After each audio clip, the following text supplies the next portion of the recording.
अध्यक्ष जी, माननीय सदस्यगण, आज शीतकालीन सत्र का पहला दिन है। मेरी सभी माननीय सदस्यों से ये अपेक्षा है कि वह सदन में रचनात्मक और सक्रिय भागीदारी निभाएं। लोकतंत्र में सहमति असहमति जनतंत्र में होती रही है। वैचारिक मतभेद भी होते हैं, लेकिन उसकी चर्चा संवाद से उसका समाधान निकलता है। मैंने पिछले सत्र के अंदर भी आप लोगों से आग्रह किया था कि हम दुनिया के सबसे बड़े लोकतंत्र हैं, हमें अच्छी परंपराएं, अच्छी परिपाटी डालनी चाहिए। ये सदन नारेबाजी तख्तियों के लिए नहीं है। इसके लिए आपके पास सदन के बाहर बहुत मौके होते हैं। मेरा आपसे हमेशा प्रयास रहता है कि आपको जनता ने चुनकर भेजा है, आप उनकी अपेक्षाएं, आकांक्षाओं को अभिव्यक्ति करो, उनकी कठिनाई, चुनौतियों पर चर्चा करो, मुद्दों पर चर्चा करो।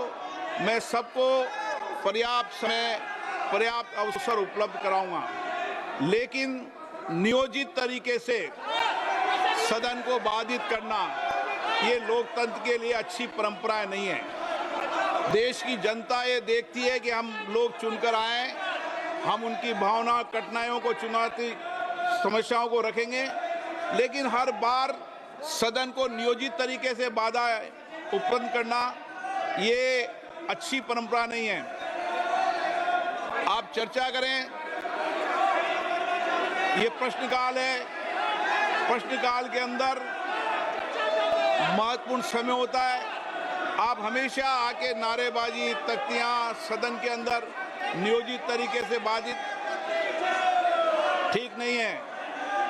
देश में, दुनिया में, लोकतंत्र में ये संदेश जाना चाहिए कि भारत की संसद और भारत में माननीय सदस्य सदन में कामकाज करते हैं, चर्चा करते हैं और सदन कभी बाधित नहीं होना चाहिए। ये परंपराएं लागू करो।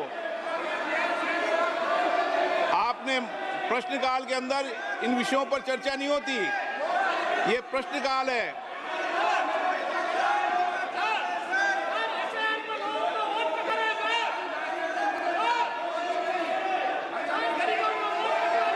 वोट के बाद फिर वोट लोकतंत्र में भागीदारी निभा दी है लोगों ने,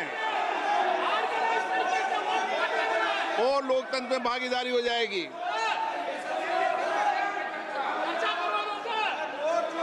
बैठिए, बैठिए, प्रश्नकाल है, प्रश्नकाल में चर्चा होती है क्या? नो, अच्छी परंपराएं लागू करो। आप वरिष्ठ नेता लोग हो, अपनी सीट पर विराजे, सदन को चलने दें।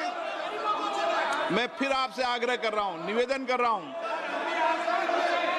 कि सदन चर्चा संवाद के लिए, देश की जनता की समस्याएं, कठिनाइयां उठाने के लिए,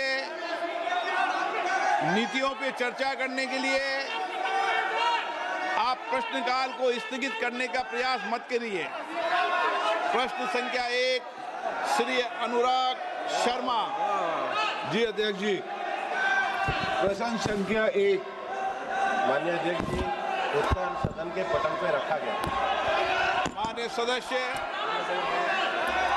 जी अध्यक्ष जी, सबसे पहले तो मैं आदरणीय प्रधानमंत्री जी का विशेष अभिनंदन करना चाहूँगा, जो बिहार में ऐतिहासिक हम लोगों को जीत मिली है।